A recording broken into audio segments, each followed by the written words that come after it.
On the Radio is brought to you by Zurich Insurance, the perfect place to catch up with all things Melbourne.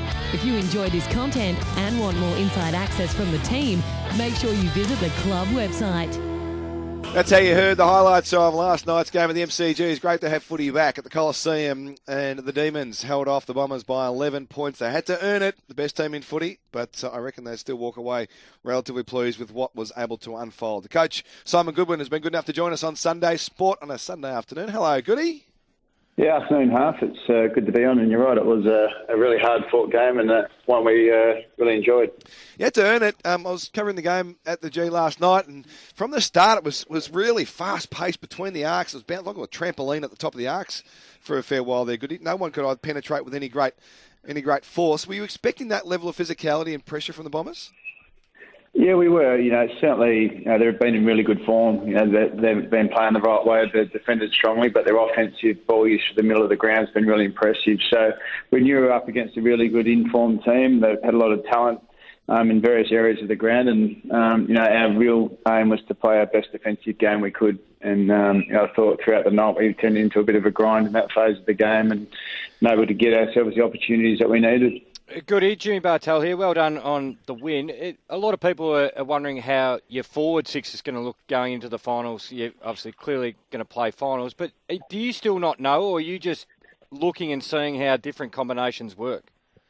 Yeah, well, we still don't know, Jimmy. That's the short answer. We don't know. We're still looking at what various combinations look like for us. Early in the season, rounds 1 to 6, we played with the two tools, just Jackson and McDonald. And then with the availability of Wiedemann and Brown, we've tried the three tools with both different looks of different combinations, and with some success and some where we probably haven't looked as well as what we would have liked. So we went back to a smaller forward line, last night on the back of just trying to generate a little bit more pressure inside our forward 50. But we're really open-minded to that. What we need from our forwards is the key forwards to be in form, marking the ball and kicking goals. And Wiedemann and Brown did that at VFL level when they came in, and they haven't been able to translate that into AFL footy yet.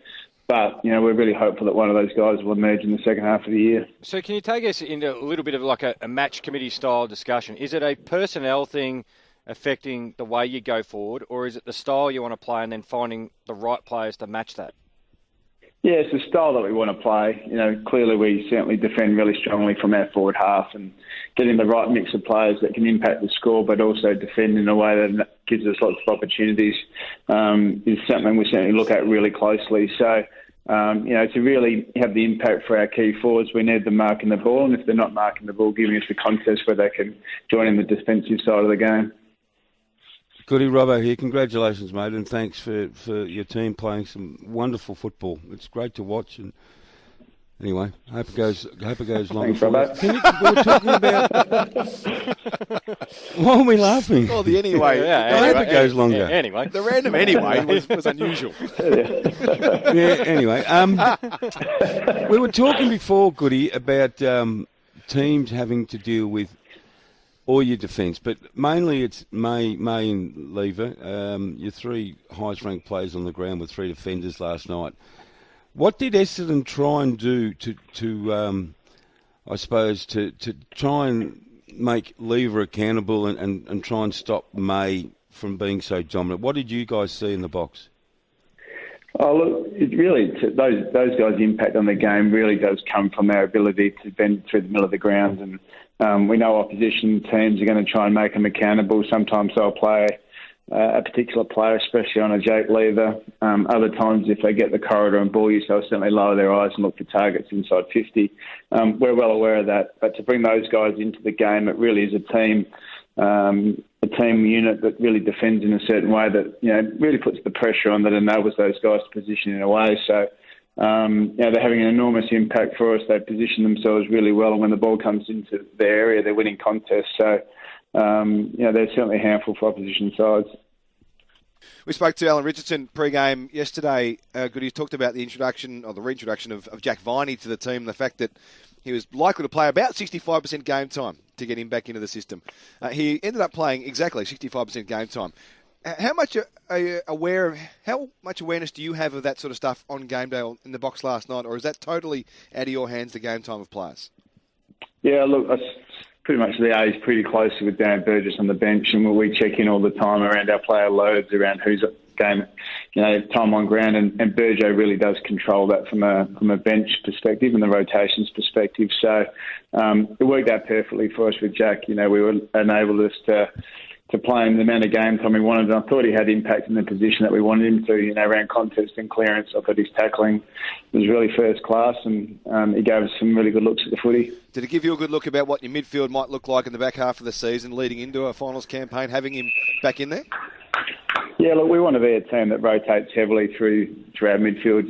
Sparrow, Jordan, Harms, Oliver, Petrarca can all go forward, and Viney. So we want to really share that load to the middle of the ground and make sure we get an increase in rotation through there. It's one thing that we've identified as a team, that we want to make sure that we've got good depth there and have the ability to run out games strongly. Really interesting numbers with the Essendon midfield, and it's been written this morning that Merritt and Paris, they got a lot of the ball in the back half. But there was one player, I just want to get your assessment of how were alarm bells going off in the coach's box. When Jake Stringer was able to get some space, and we know what sort of dynamic player he is, what was going on in the box at that stage, Goody, when Stringer was looking to set the game alight?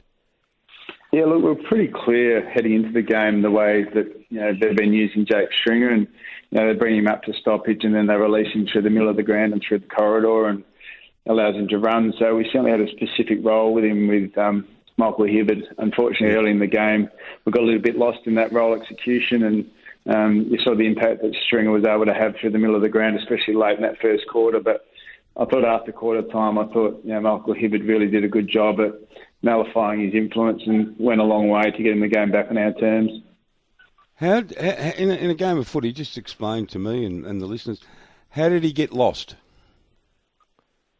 Just from some stoppage structural pieces, we times weren't as organised as what we should have been, and had really good understanding around what was required, not only the initial part of the stoppage, but probably the 5, 6, 7, 8 seconds post the stoppage. So, we just had to tidy up a few things in that space around what our roles looked like in that immediate process post the stoppage, and we're able to do that, and Hibberd, I thought, did a really good job at nullifying that from that moment on. Goody, how do you celebrate internally the role of a player like Angus Brayshaw? Like, he's playing on the wing and he could play inside, he could go just hunt the footy, get 25 to 30 touches, but he's having a massive impact for you, having 15 to 20. How do you keep a player who his whole entire junior career he's won a truckload of the footy, but he's more important to you just doing the role he's doing? Yeah, look, we celebrate that on a Monday in our team review. The roles that aren't, identified from a media perspective or publicly, but the guys have huge impact in our method and the way we set up. And for a guy like Angus, he's really put his ego to one side. He's become a real selfless player. He's a leader of our footy club, and for him to be having the impact that he's been having on the wing has been first class for us. And we reward that internally with our awards that we celebrate. And he's been a big part of the reason why we've enabled some of our younger players to play on the team. Goody, are you comfortable being the best team in footy? It's the position that we want to be, Half. We want to be a team that sits up near the top of the ladder and has a lot of expectation. And with that expectation, you want to be able to thrive in that type of environment. So to be able to be in this position is just a great learning for us and a great understanding of what's required week in and week out. And that's why we were so disappointed after the Collingwood game and the way we played, because it was nothing like the way we'd been playing, and we want to be able to just step up and look the same way every time we step out to play. And I thought the players reset themselves really well over the bye. They took some real accountability for their performance against Collingwood, and they came out and performed really strongly.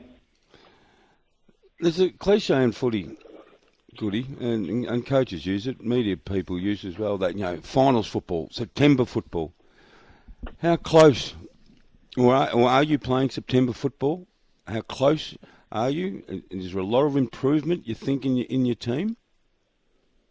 Yeah, I think, what we really wanted to set ourselves up for is to be able to play really contested, win a lot of contests where finals are played, but also defend really strongly. And I think the pleasing thing for us at the moment is we've been able to win games from a variety of different positions, a variety of different conditions. And I think that's the real maturity and growth in the team, that you want to build those experiences you lead in towards finals. And because there's no doubt in a final you're going to be up against it at some stage, and you need to find ways to work through it structurally or mentally or mindset-wise to be able to get results. So we're building a good bank of evidence that our game's building to be in a really strong position, but there's still so much work to be done and a lot more learning experiences in the last 8 weeks. Is it still 1 week at a time talk, or when does you or the football club, probably you, start looking at the bigger picture? At the moment, it's still very much a 1 week at a time. I think in this game you can never look too far ahead. What you can do is look ahead about what you want your finished product to look like, and what I've just spoken about, the experiences that you can develop in season in certain games, you need to be able to tap into when the time comes. So we've still got to build those. We're still a young team in a lot of ways. We're still building the maturity of handling big games and big environments and different conditions. So we need to absorb all that, learn from it, and make sure that we're preparing our game for when the time comes that we can draw on those things and execute and perform to a really high level. So it still is a 1 week at a time thing, but you've always got that end of mission in place about what you want it to look like at the right time, whether it be personnel, whether it be execution, or whether it be just your method. Goody, last one before I let you go. You've been fantastic with your time again on Sunday Sport after your 11-point win against the Bombers last night. Adam Uze has got a bit of attention in the last couple of weeks in preparation, in the opportunity perhaps to be the coach of the Collingwood Football Club. You've been an assistant, you've interviewed, you've gone through the process to become a senior player, a senior coach. Is there any barriers to him applying for that Collingwood position, should they want him to do so? Oh, not at all. We're very open-minded for anyone from our footy club that wants to be involved in the process and go on to become a head coach. We've got some wonderful assistants. Adam's one, Troy Chaplin, Mark Williams. They've all got some really highly credentialed assistant coaches. So there's no barriers here at all. They're quality people, and I'm sure they do a very good job. Would you give What's him the a job? Sunday for you after a win like that entail? Goody? What do you do? I'm out at sunny Casey now. I'm just looking at the scoreboard. It's Casey Demons versus the Bombers. It's 1-2 apiece at quarter time. So come out here and have a look at the VFL boys, and then if I'm lucky, I'll leave here and go and watch my 13-year-old son play a little bit of junior footy. Where does he play? What sort of player is he? Take after you, little crafty left footer? He's a right footer. He's pretty crafty, but he's a right footer. He'll play in the midfield, but he's in the Ashy Redbacks, and he's pretty passionate about his game. So I'm looking forward to going and having a look. I think they're Don't let him get lost in midfield transition when he's trying to pick up the likes of these dynamic forwards, mate. We'll make him pretty accountable. I think they're playing the mighty Camberwell Sharks today, Goody, my boys' team. Yeah, no, I think they are. So it'd be good to Head to get out head? there and have a look. Your boy, we'll get out there and have a look, huh? hang on, your boy plays midfield, doesn't he have? Well, he does. The bus. There might be a selection dilemma today for him. We're not quite going to give away too much to the opposition just for the minute. but there might be a dilemma. Goodwin v Harvard might not eventuate. We'll see what happens. Hey, Goody, great to chat as always. Well done on what's happened so far in the performance last night. The Giants next week at the MCG for the faithful to go and see the best team in football. Thanks for your time. Thanks, guys. Thanks for the support.